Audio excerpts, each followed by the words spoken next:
just pulled and the cards flew out, right? So the first one is 10 fire. There's a completion, there's a dissolving, there's a resolving of issues, right? A resolving, a dissolving of issues, of deep trauma, of true healing, right? True healing.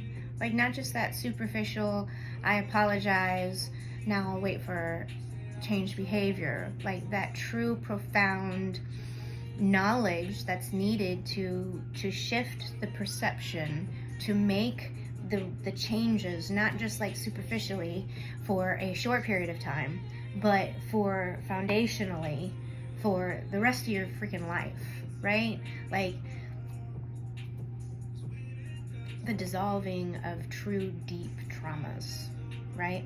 The fire element. The fire element is also summer, right? So summer is full of fire, right? So, and then we have the air element. So that's the fall. That's what comes in after summer, right?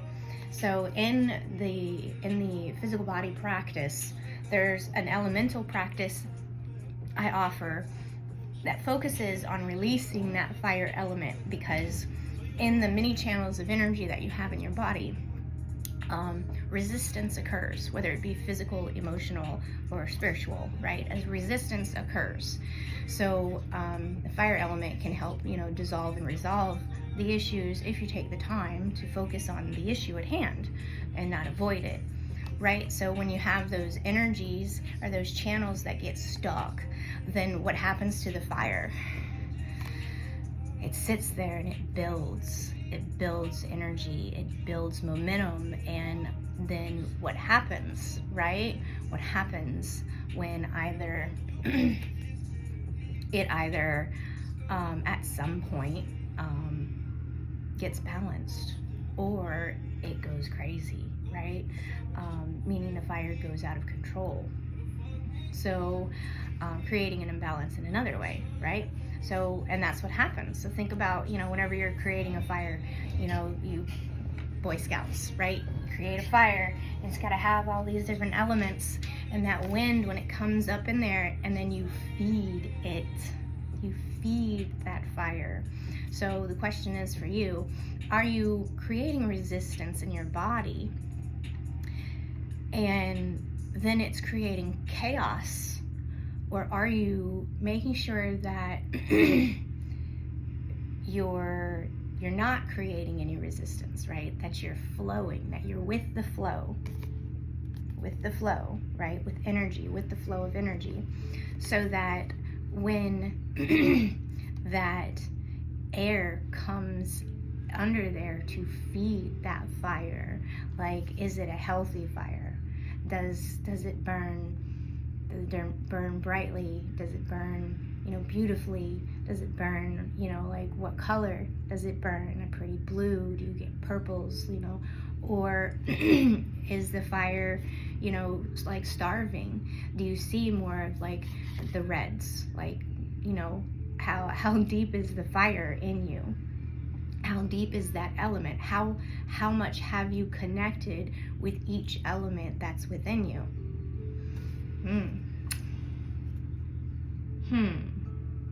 Are you doing fire breath, right? Have you connected that far? Some of us have, some of us haven't. But have you done any fire breath to help you release that tension in that heart space? To help you release that pain that creeps up the left side of your back, in between your shoulder blade and your spine. That pain in your back, right there. You know what I'm talking about? Right there, that knot. And those spinal muscles right there, like that pain that happens. Fire breath can help release and relieve that. There's energy that's stuck there. So I invite you to try some fire breath, or maybe some somatic breathing techniques to help open up that chest tissue, to get the fascia moving and going, and fluid flowing like air, right? So in this empathic oracle deck, in my tarot talk, I'm feeling these two elements within you and the struggle of the balance of them too. And the struggle is in the resistance of you, the resistance of the dissolving of what no longer belongs, the resistance of creating that fire to resolve and dissolve things with love, right? With passion, compassion, with understanding, to create that profound perception, education, or knowledge, to accept that knowledge, not just with these eyes, but with that eye, right? So if you like this message, give me a heart, give me some energy, because I'm giving you guys energy. Come on, give me some energy too. Like, put your energy into the reading if you really feel like you've connected with it at all. At least give me a heart. And then if you understood how these elements are like conflicted within you, or you're having resistance within you, I would love to hear it. Please write me a comment or send me a private message if you would.